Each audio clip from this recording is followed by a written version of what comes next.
The morning of June 27th is a clear, warm summer day. There are many colorful flowers, and the grass is beautiful and green. At about 10 o'clock in the morning, the people of the village begin to arrive in the town square, located between the post office and the bank. In some towns, there are so many people that the lottery takes 2 days and must be started on June 26th. But in this village, there are only about 300 people, and the whole lottery takes less than 2 hours. So, it can begin at 10 o'clock in the morning and end in time for the villagers to go home for noon lunch. The children arrive first, of course.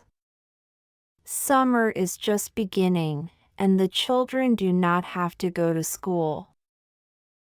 The feeling of liberty is still new for most of them. They tend to stay together quietly in small groups for a time before they run and play loudly. And they still talk about school and the teacher, books and punishments. Bobby Martin already has many rocks in his pockets, and the other boys copy his example, choosing the best stones, the ones that fit perfectly in their hands. Bobby and Harry Jones and Dickie Delacroix, the people in the town pronounce his name Delacroix, make a very large pile of stones in one corner of the square and defend it from the attacks of the other boys. The girls stand away from the boys, talking to each other, pretending not to look at the boys. And the very small children play in the dirt or hold the hands of their older brothers or sisters.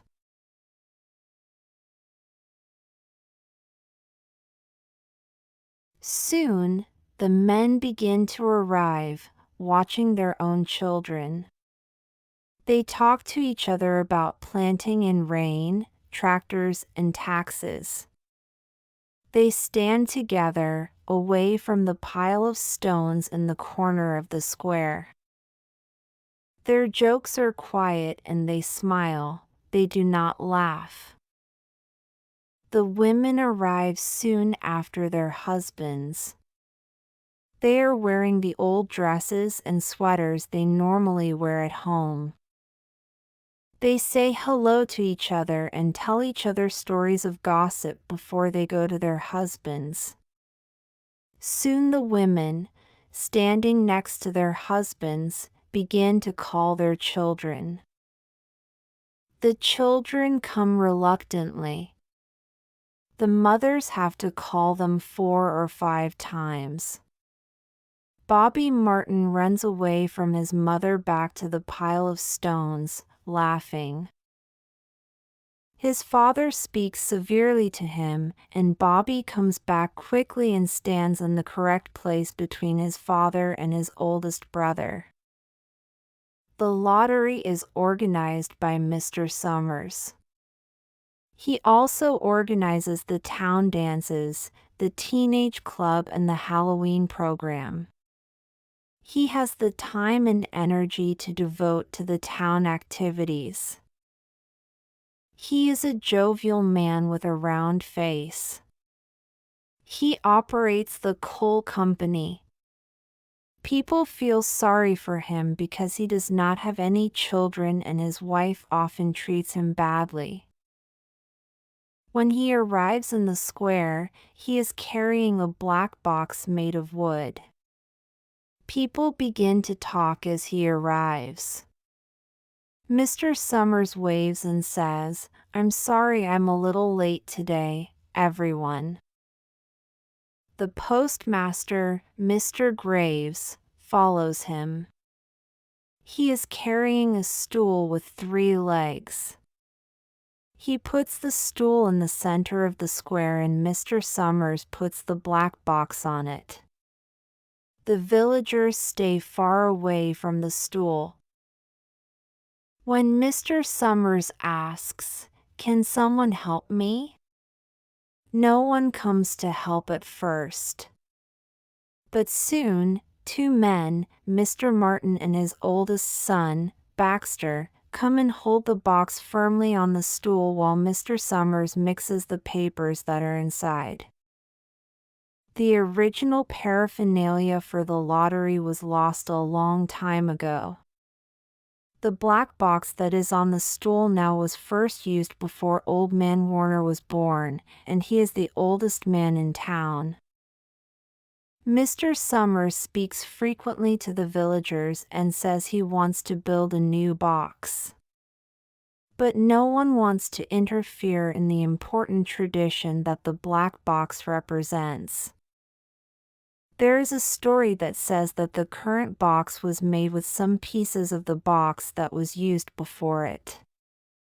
That box was constructed when the first people started the village here long ago.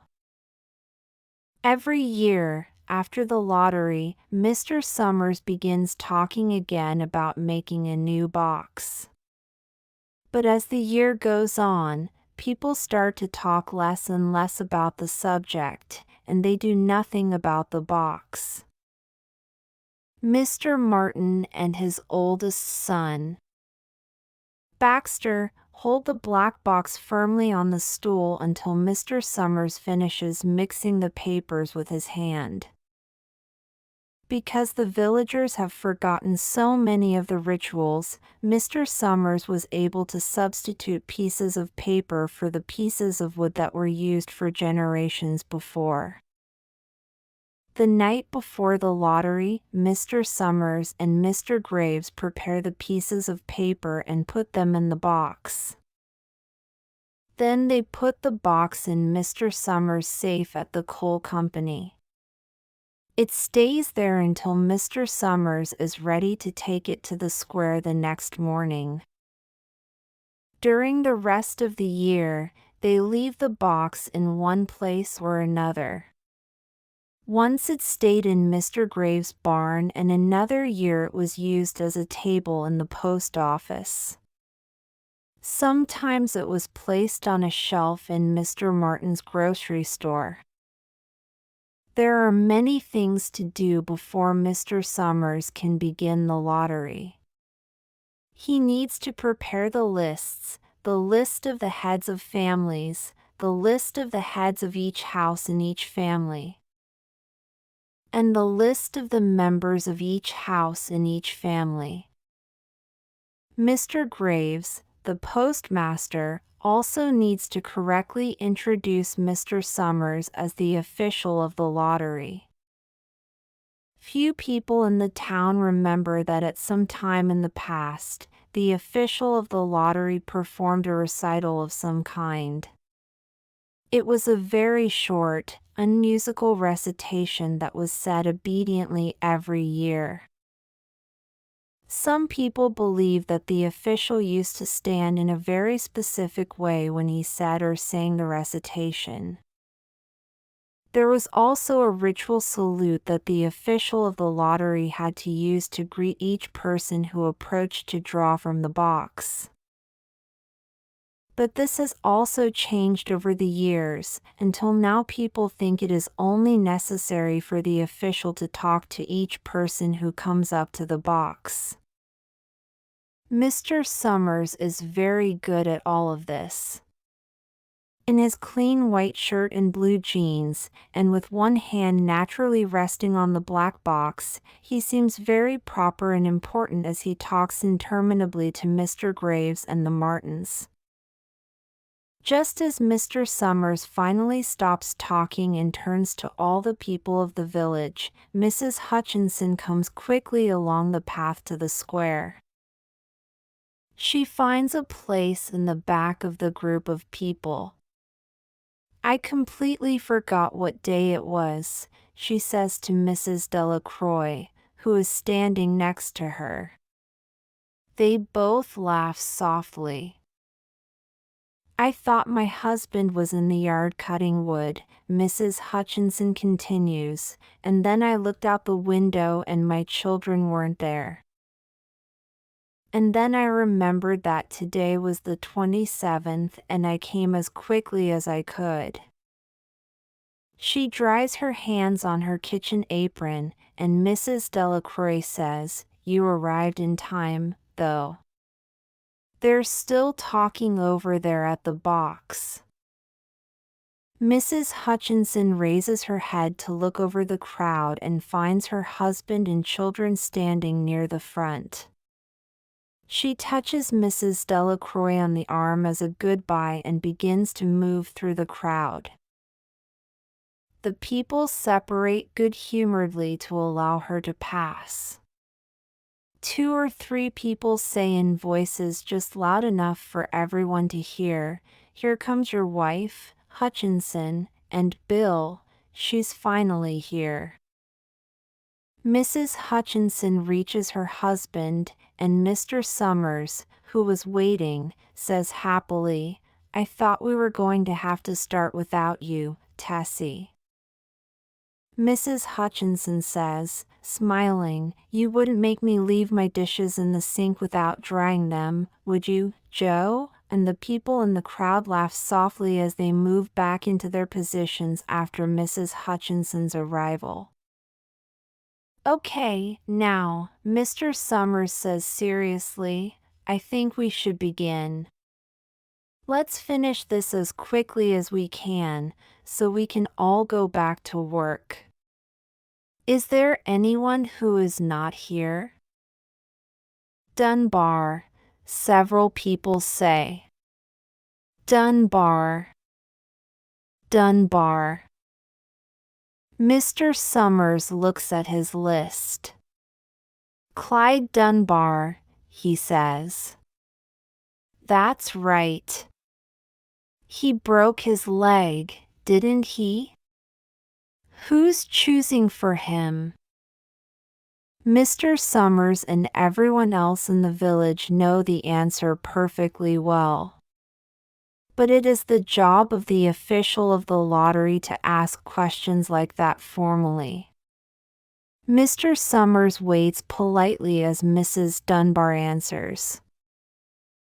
"My son Horace is still only 16, Mrs. Dunbar says with remorse. "I guess I have to take my husband's place this year." "All right," Mr. Summers says. He writes something on the list he is holding.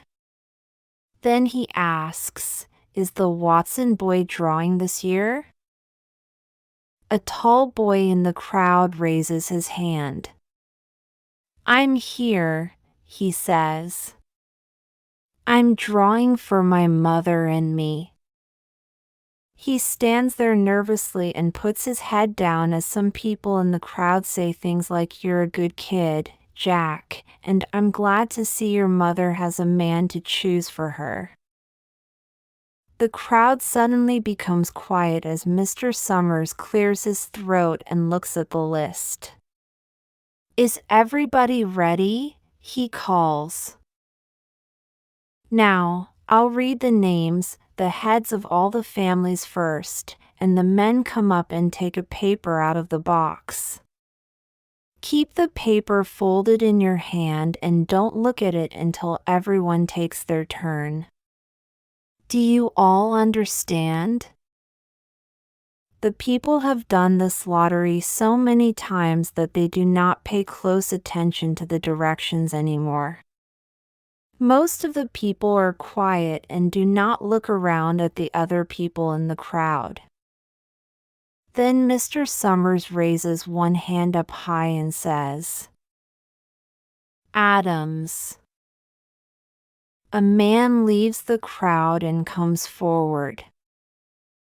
"Hi, Steve," Mr. Summers says, and Mr. Adams says, "Hi, Joe." They smile at each other soberly and nervously. Then Mr. Adams reaches into the black box and takes out a folded piece of paper. He holds the paper firmly by one corner as he turns and goes back quickly to his place in the crowd. He holds the paper firmly by one corner as he turns and goes back quickly to his place in the crowd. He stands a little away from his family and does not look down at his hand. Alan. Mr. Summers says. Anderson. Bentham.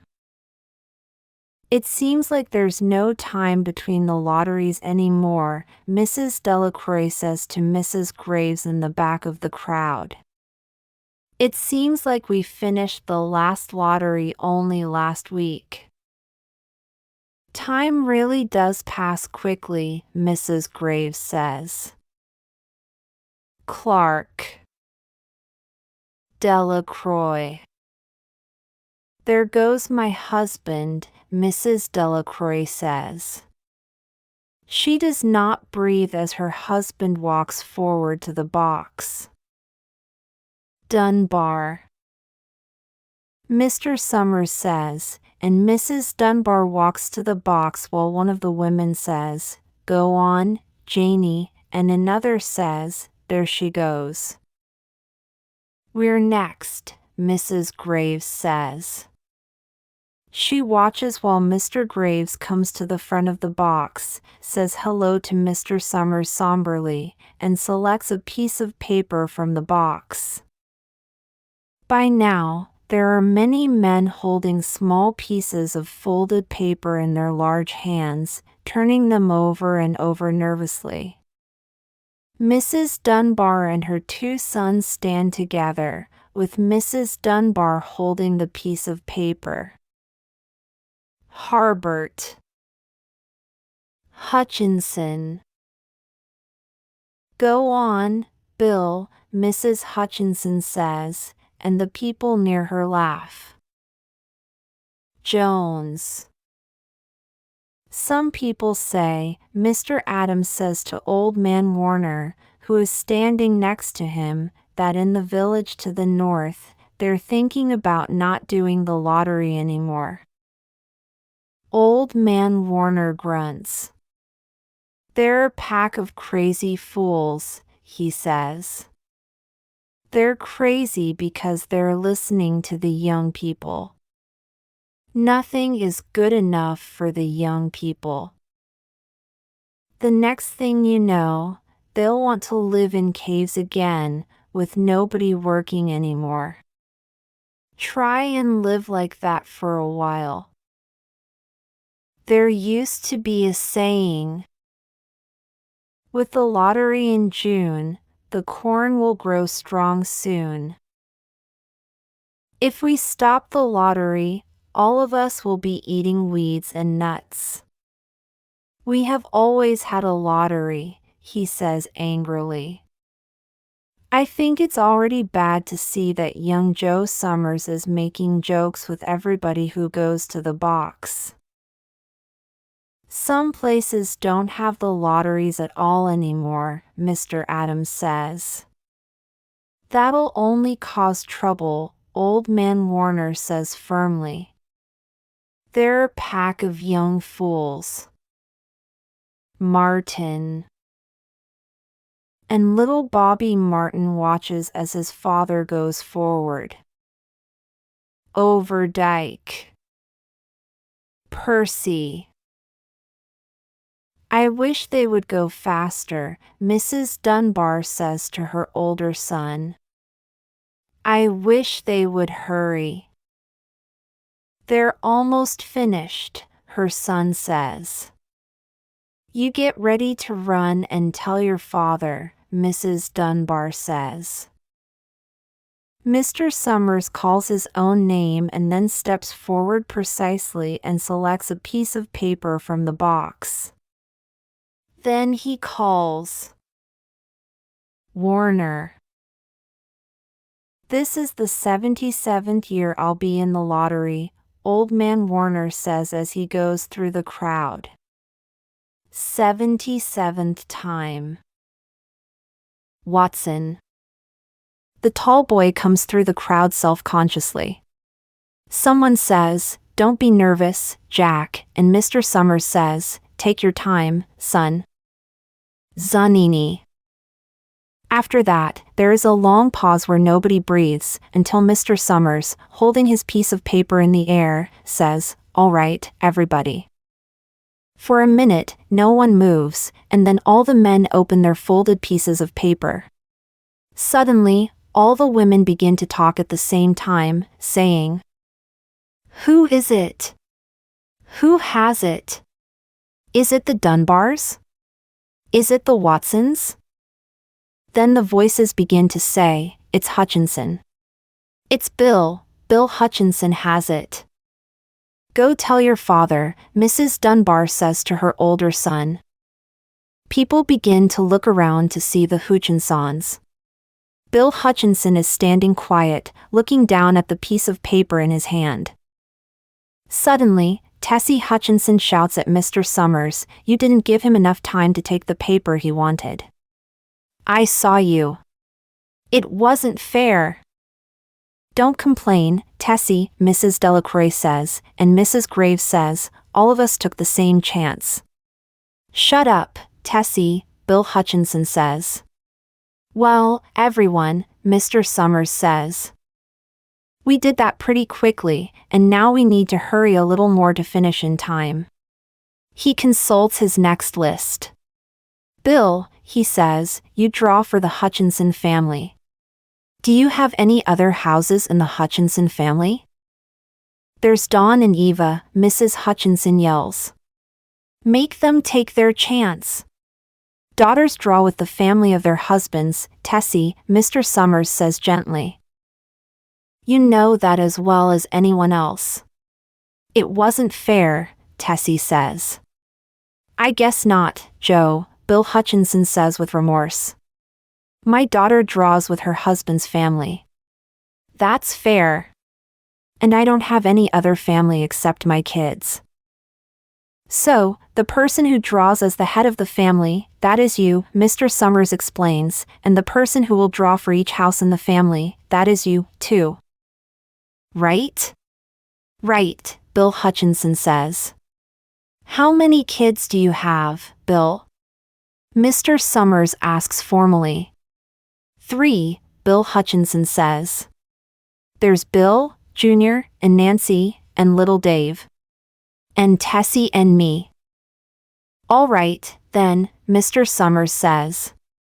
"Harry, did you get their pieces of paper back?"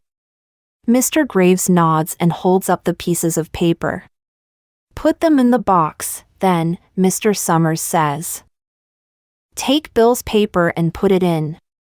"I think we should start over," Mrs. Hutchinson says, as quietly as she can. "I tell you it wasn't fair. You didn't give him enough time to choose. Everybody saw that." Mr. Graves selects the 5 pieces of paper and puts them in the box, and he throws all the other pieces of paper onto the ground, where the breeze lifts them away. "Listen, everybody," Mrs. Hutchinson says to the people around her. "Are you ready, Bill?" Mr. Summers asks, and Bill Hutchinson looks quickly at his wife and children, and nods his head up and down, "Yes." "Remember," Mr. Summers says, "take the pieces of paper and keep them folded until each person has one. Harry, you help little Dave." Mr. Graves takes the hand of the little boy, who comes with him happily up to the box. "Take a paper out of the box, Davy," Mr. Summers says. Davy puts his hand into the box and laughs. "Take just one paper," Mr. Summers says. "Harry, you hold it for him." Mr. Graves takes the child's hand and removes the folded paper from it and holds it while little Dave stands next to him and looks up at him in admiration. "Nancy is next," Mr. Summers says. Nancy is 12, and her friends from school are very nervous as she goes forward, moving her skirt back and forth. She takes a piece of paper delicately from the box. "Bill, Jr., Mr. Summers says, and Billy, his face red and his feet overlarge, almost knocks over the box as he is trying to get the paper out. "Tessie," Mr. Summers says. She hesitates for a minute. She looks around her defiantly, and then, with a severe look on her face, she goes up to the box. She quickly takes a piece of paper out and holds it behind her. "Bill," Mr. Summers says, and Bill Hutchinson reaches into the box and feels around. He finally brings out his hand with a piece of paper in it. The crowd is quiet. A girl whispers, "I hope it's not Nancy," and everyone hears the sound of the whisper. "It's not the way it used to be," Old Man Warner says clearly. "People aren't the way they used to be." "All right," Mr. Summers says. "Open the papers. Harry, you open little Dave's." Mr. Graves opens the piece of paper and the people in the crowd begin to talk quietly as he holds up the paper and everyone can see that there is nothing on it. The paper is blank. Nancy and Bill, Jr., open theirs at the same time and both are excited and they laugh.